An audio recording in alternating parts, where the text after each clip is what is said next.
the things that I wrote about in Start With Why is the game plan that I have followed since I first wrote about it, since I first started talking about it. I do start with why. When somebody says, what do you do? I don't tell them what I do. I tell them what I believe. And I wrote about the law of diffusion of innovations, which is a religion for me. And explain what that is. So all populations sift across the standard deviation, the old bell curve, right? If you have high performers in a population, you're going to have low performers, you're going to have an average, always, right? What the law of diffusion tells us is that the first 2.5% of any population are your innovators. These are your big idea people, right? Then the next about 13.5% of your population are early adopters. These people are very comfortable spending extra money, time, energy, making some sort of sacrifice to be a part of something that's bigger than themselves, that reflects who they are. Then you have the majority, the early majority and the late majority, a little more cynical, a little more practical. You know, what's in it for me? Will I get my money back if it doesn't work? You know, will I get in trouble? You know, that kind of thing, you know, a little more risk averse. And then finally, the last 16%, you have your laggards. The only reason they do anything is because you basically don't have a choice anymore. Right. What the law of diffusion tells us is that if you want to have mass market success, if you want an idea to spread or be sticky, you have to achieve between 15 and 18% market penetration. And then a social phenomenon happens called a tipping point, and it just goes. But because most of us want the majority, we aim all of our efforts at the majority, which actually doesn't work because the majority will not try something new until somebody else has tried it first. Right. And so as soon as I learned that, I became obsessed with early adopters. And, you know, I get accused now, people say, oh, but you can afford to turn work down. I'm like, no. I've been targeting work down when I was living hand to mouth. Like I needed every gig I could get because I was broke and I had no money in my bank account. Like you were? Oh, totally. Yeah. I mean, I was literally living paycheck to paycheck. And when was this? I mean, just when I first discovered Start With Why. I remember I walked away from a marketing business that I'd lost passion for. When I discovered this Start With Why thing, I decided to make myself the guinea pig and I shut down my marketing company. So I had no discernible. So you did shut it down. I was going to ask you that. I shut it down. I had no discernible. I had no discernible income, and so I was literally like scraping it together. But you had clients. You just decided one day. I walked away from them. You just didn't want to do it anymore. Yeah. Okay, so it wasn't because like the business was like flailing. It was flailing because when you have no passion for something, it turns out it makes it a lot harder. Right. So I mean, it's you know, it's like, yes, I lost my passion. The business was flailing. Yeah. I probably wouldn't have gone out of business, but it definitely felt that way. Right. You know, but you're turning down all this business. So I'll give you a real life example. You know, I got very, very good at discerning who was a believer and who wasn't, who was early adopter and who wasn't. So go back to the elevator pitch. You know, what do you do? I teach leaders and organizations how to inspire people. If they hear the word inspire, okay, they believe what I believe. If they don't hear the word inspire, they don't believe what I believe, right? It's what wavelength, are we on the same wavelength? And I remember, this is a true story. I remember this was early days. There was no Start With Why book. There was no Start With Why TED Talk. And I was just sort of like trying to figure it out. And I was doing consulting, doing why discovery stuff. And I remember a guy called me and he said, I got your phone number from someone. Convince me why I should hire you. Right? And I did not go into sales pitch mode because what went through my head is, this guy's not an early adopter. This guy will not help me spread my message. This guy is he wants to be convinced. And I literally said, I can't help you. He goes, come on, convince me. I said, there's nothing I can say or do that will convince you that you and I should work together. I'm the wrong guy for you, right? And I never worked with him. Now I needed the client, but he was the wrong client. And I'd rather struggle just a little bit longer to find the right person to work with, because when I found the right people to work with, even if I made a little less money, what they did is they told 5 people about me or 10 people about me. But they did more than that. They told the right people about me. Right. Or they made introductions by saying, Simon, there's somebody you need to meet. And they would tell their friends, you need to meet this person, right? Which is way more powerful than me saying anything that if it comes from an objective third party. And so other people were responsible for my message spreading. Other people responsible for the people I met. Other people responsible for helping me sell the book. You know, I had no PR machine or anything like that. Right. It was people, you know, I remember going in the early days, I would ask the audience, you know, how many of you have seen the TED Talk, and a lot of people raised their hands. And I said, how many people were sent it by someone else? And that number is usually around 75%. So these people weren't even TEDsters. Right. You know, somebody said, oh my God, you know who would love this? And they would send it to their friend. Yep. And that's all the law of diffusion. And so there's nothing that I'm doing that's mythical or magical, right? There's social phenomena that I've written about, other people have written about. The law of diffusion is not my idea. It's Emmett Rogers from the 1960s, you know? The only thing that I did, like anything that works, is I had the discipline to do it. That's right. You want to get into shape, you have to have the discipline to do it. You want to be healthy, you have to have the discipline to do it. And you have to get comfortable that you cannot predict when success happens. You just have to believe that the process works and you stick to the process. That's all I did. And everything that I did is written about in that book. Yeah. That's literally the thing that I followed. So you actually, you believe, number one, and you had the discipline to kind of follow it through. It's hard to turn down. Now, look, it's not a perfect system. Even somebody who's very healthy sometimes wants to have a big piece of chocolate cake. Yes. But you do it with eyes wide open. Mm-hmm. This puts you slightly out of balance. Mm-hmm. You know that you might have to do a little extra work to get it out of your system. And you also know you can do it now and then, but you can't do it every day. Right. Right? So did I do business with clients I shouldn't have? Of course I did. Right. You're only human, for God's sake. Or if I needed to pay bills. Right. But I did it with eyes wide open, not believing that this was going to set me up, and I was doing it for a short term because I needed a little infusion of sugar. Right. And I knew not to do it too often. So it's the same mentality. Yeah, it is the same mentality. It's just very hard to do. And people like to take the short-term gratification, quick fix all the time, especially in today's time, I feel like. I don't know I do know what you think, but I feel like when I grew up, I do know what you think. It was a different mentality than it is today. Like people's work ethic isn't as strong, if I was to be honest, what I think.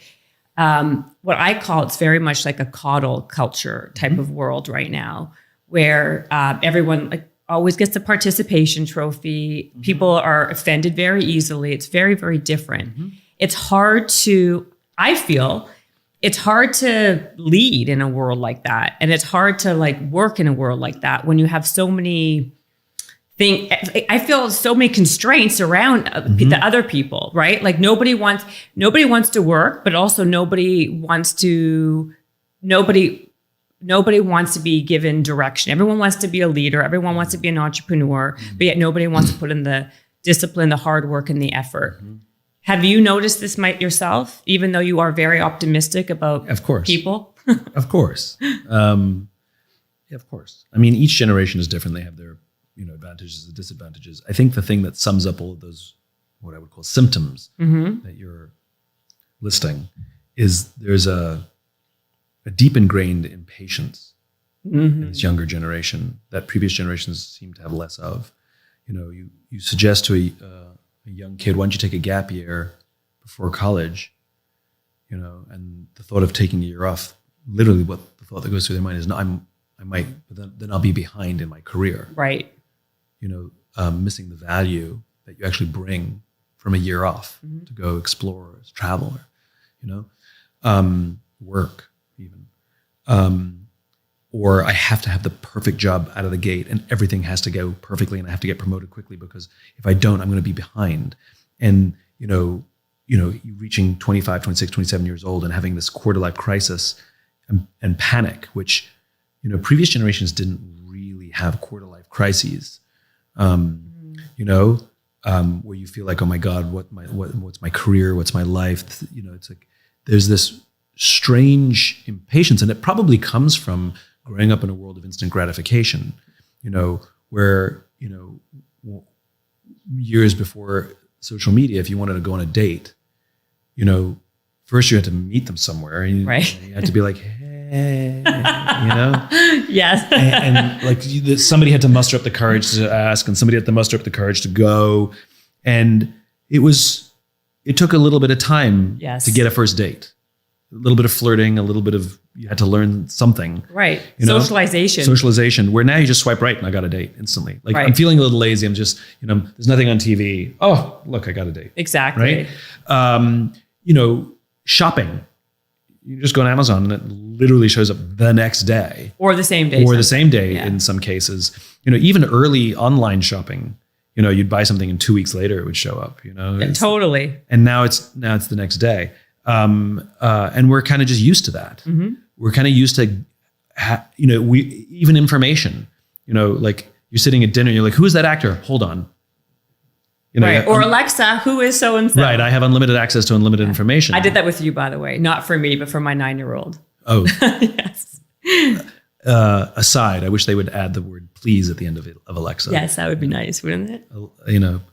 Alexa, turn on the lights, please. Yes. Otherwise, it won't work. Different conversation. Tell Jeff Bezos that next time you talk to him. Please. Tell Jeff to Bezos, please. Yeah. Yes. So, by the way, have you ever talked to the Amazon? Because you talk about them all the time as an example of like a company and blah, blah, blah, in lots of the talks you do. Did you ever do any kind of like speaking thing with them or learn? I haven't. Oh. Yeah. Or with Jeff Bezos? I'm going to write that down. Okay. You can email Jeff. Yeah, I'm going to. So I think we're all products of our childhood, we're in our all, environment. In our environments, we're all molded by the experiences we have and the experiences around us when we're younger, and they affect our worldview. And I think if you grew up in a world of instant gratification, of get, there's very little waiting for things, even grades. You don't wait for grades. You find them out. You take a test. You find out the grade immediately. Right. You take a standardized test. You can log on and get the grades when you're done with the test. Absolutely. I want to interject though. What I'm thinking more about is the fact that people's work ethic isn't high anymore. Like they want the instant gratification, but also there's a laziness that's instilled. Because I think because everything comes so easy, the swiping to find a date, or Amazon to when you want to buy something.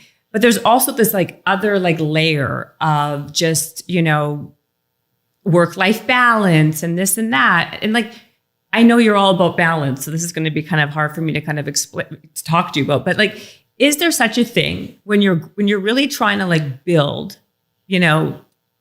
habits and hustle, when you're trying to build your career at the beginning and really want to strive and be successful, isn't there an imbalance just naturally? Of course. Right. Of course. Okay. But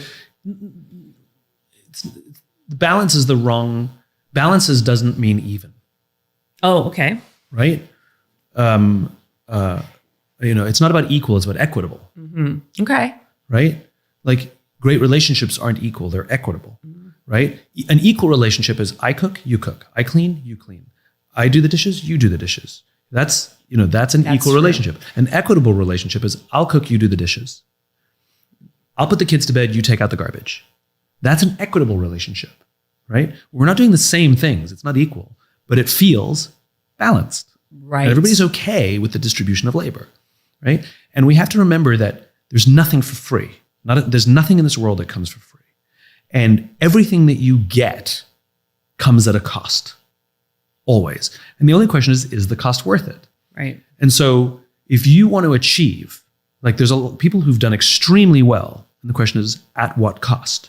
What we're talking about is the desire to have without paying for it. Mm-hmm. Which is, I want this, but I'm not willing to pay the cost, right? So for example, working really hard to get something, I want to achieve this. The cost is I'm going to have a couple of sleepless nights. Mm-hmm. I'm going to work a little harder. I'm going to miss out on some social events. I might be a little bit exhausted now and then. But for me, that's worth the cost because of what I'm trying to accomplish. And so I think what we're seeing is a misunderstanding of the cost to benefit equation. And by the way, it's not for us to say whether the cost that was worth it to us is worth it to other people. Right. It may not be, right? And that's not for us to decide. I think where we do get to interject is if you want to have something like what we've done, but you aren't willing to pay any cost and make any sacrifice, that's a complicated scenario, right? Because ain't nothing for free. 100%. I'm so happy that you said that because that is 100%. In my opinion, completely accurate. But it's not for us to determine what someone's ambitions should be either. If somebody is totally fine, right? here. Right. And whatever here is defined as. I mean, it doesn't matter. It could be financial. It could be anything, whatever it is, right? If somebody's fine here and they don't work a lot of hours. Right. And this is fine. And for them, this is very happy. I think that's fantastic. Right. I'm not telling anybody they have to live my way, your way, their way, this way, that way. I don't want to live one way either. Like, I don't need max, whatever other people have, because I don't want to work to that degree either. Like, I accept that there's some degree of things that I can achieve because I'm just not willing to do the work. Absolutely. I'm okay with that. And you already are self-aware enough to know that about yourself. Well, it's eyes wide open. It's eyes wide open. But I think what you're saying is basically what I'm saying is that there is a cost. You can't have it all. If you want this, sometimes, like when people say, oh, you can have this work, you can be for a woman, you could be a CEO and be a powerhouse, but also have like 3 kids and be a wonderful mom and then be an amazing wife. Like, something always has to give. So like, to me, that's like just being honest and being real. A friend of mine who was a senior executive at a big company, a mom, she had kids. She told me very early on when I was, she was like my work mom, like I was entry level, and she took me under her wing. She was a partner at the company. And I don't remember how the conversation came up, but I remember her telling me, she goes, any woman who decides to want a career and to be a mother, to be a working mother, has to get used to the idea that you're always going to disappoint someone. Mm-hmm. You just have to get used to it. You're either going to disappoint your company because you want to stay home with your kids, or you're going to disappoint your kids because you want to work late. Yep. Like, you just have to get comfortable with the fact that you're always going to disappoint someone, or sometimes you disappoint yourself. Right. Like, absolutely. But the point is what there was another way of saying there's a cost for the choices I've made. And by the way, you can always change those choices too. Right. Like, that's also on the table. Like, none of these things are one and done. Right. Etched in stone. Etched in stone. Right. And I think that's one of the things that COVID did for a lot of us, which is we went back and reevaluated some of the choices we made and thought, ooh, I can recalibrate. And I think that's kind of what we're going through right now, which is this weird period of sort of nobody's really exactly sure how the working world is going to net out. That's what's happening. I think there's a massive recalibration happening, some of which shows up as, debate over, do we come back to work? Do we not come back to work? Is it hybrid? What does that even look like? How does that even work? What does hybrid look like? What are the rules of hybrid? What do you think of hybrid? What do you think of all these rules? Like, you go into companies talking about this all the time, right? Yeah, so it is causing a lot of stress for a lot of companies. I mean, it's, and I get asked the question all the time, which is, what are we supposed to do? And the answer is, I have no clue. The only thing I know, I think we can say for certain, is that flexibility is here to stay. Yeah. Where it used to be, you ask permission to work from home next Friday because my kids are going to be home from school. And now you can just email in the morning, say I'm working from home today, and everybody's fine with it. I think that's here to stay. But the exact balance, I don't think anybody got it figured out yet. And how you enforce the balance, I don't think anybody's figured out yet. And I don't think the right balance is going to suit every company either. Like, right. I think it's going to be different, especially if you have people that have to come to work, you're in manufacturing or retail or something, and people who don't have to come to work because there's still accounting and back office in those companies. Yeah. Does it create a divided system of haves and have-nots? People who have agency and people who don't. That's not healthy for a culture either. So I don't think we know yet, and I think it's a bit of chaos right now, combined with the fact that many of us are, sort of going through our own recalibrations, going, what kind of life do I want? So I think it's a bit of a mess. But it's okay. It'll organize. I think chaos is great because chaos is an opportunity for creativity, right? Because without chaos, you have to break something to change something. Right. Now you don't have to break it. You can just change it. So I think it's a great opportunity. You think so? Because I think that you get to reinvent work. We get to reinvent what work is. True, but what happens if there's so much flex? Like, the pendulum has swung so far. What happened to collaboration and it'll all suffer. This is what happens. And socialize again. Back to the socialization piece. People are becoming like automaton. Like, what do they call automaton? Yes, automatons. Robots. Yes, because everything is like a screen or this. Like, we now don't even know like what people even really look like in real life. We definitely don't know how tall they are. Yeah, we definitely don't know that. Nice. What do you call it? We had somebody on our team that was hired during COVID, and I'd never met her until, a year into working with us. Right. And when I met her, she's 6'1". I was like, what the? Like, I had no idea. Like we're always the same height when I look at you on the screen. Exactly. You know? So you're right. The pendulum did swing the other way, but that's what happens. Yes. It's a reaction. There's a cost for that reaction, and it'll come back. That's why I say it's a sort of a chaotic time. Okay. But I think that, we can whine about it, or we can say, okay, how can we have some say of what it could be? And let's have those conversations out loud. Let's talk about the costs. Let's talk about the advantages and disadvantages. Like, yes, it's great to have flexibility to work from whenever you want, but it does damage collaboration and brainstorming. Like creativity is going to go down because everybody's so excessively polite on Zoom and they mute themselves when they're not speaking. And if you've ever had a brainstorming meeting, that's not how it is. It's messy and noisy and you interrupt each other and nobody's offended when you interrupt each other. And you're like, oh, I got an idea. And that's what produces great brainstorming. Totally. So, I've started it doesn't work with big meetings, but I've started doing it with small meetings where I make everybody keep their microphones on. And I encourage just speaking out like it's a real meeting, which it does help. It does help. But not the same as being in person. Of course not. You and I talking over a Zoom would not feel exactly like this. You can't create human connection when there's a screen in front of you. But I think we all know that. Like that's not the news. I think the news is, well, okay, what are we going to do? Right. And, some people are saying, well, I don't care about that because I value my freedom and I value my this and I value where I want to live. And, it's sort of like, I think if anything, there's sort of a weird selfishness to it all, and it goes back to what we're saying, which is I want everything. I want my cake and I want to eat it and I want everything and everything's going to go my way.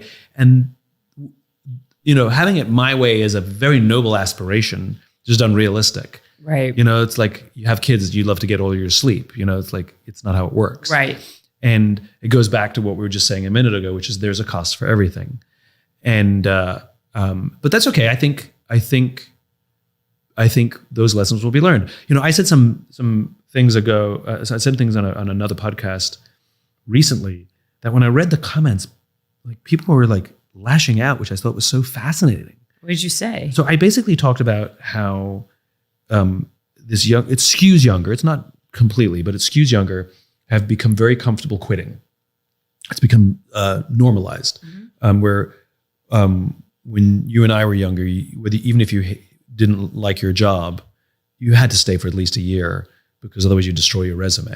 Totally. Right? It is what it is. Like you just had to suck it up for a year. Right? By the way, I saw you talk about that on something, and that's one of the things I was like, oh my God, exactly. That's so true. And this is what I talked about. And I talked about how where quitting has become so normalized that there's a lot of people, skews younger, who quit very quickly.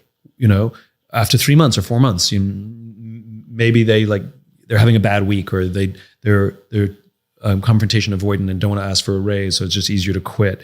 Or maybe they got in trouble and they're like, fuck my boss, and like I'm going to quit. And, okay, And so, what ends up happening is, flash forward 5 years, there's going to be a portion of the workforce that over the course of 5 years has had 9 or 10 jobs. And any employer is going to look at a resume and be like, yeah, no, I'm not going to take you're so smart, you're brilliant, but I can't take the risk, Or they have been in the workforce for 5 years, but they've only really had about 7 months of work experience because they keep starting again, and they know what it's like to work in calm waters, but they have yet to really sit through and weather a storm, because going through a hard time, whether you're having a hard time at work or whether the company's having a hard time, like you learn skills in that are valuable to companies. And by the way, they're valuable to you. Right. And I said these things and I couldn't believe the backlash, in the comments. Like what? Well, that I was speaking from the point of an employer and, that's about exploitation. And I'm like, I'm not, and I think there's a sort of a misunderstanding and a quick to judge. Like I have no judgment in what I'm saying.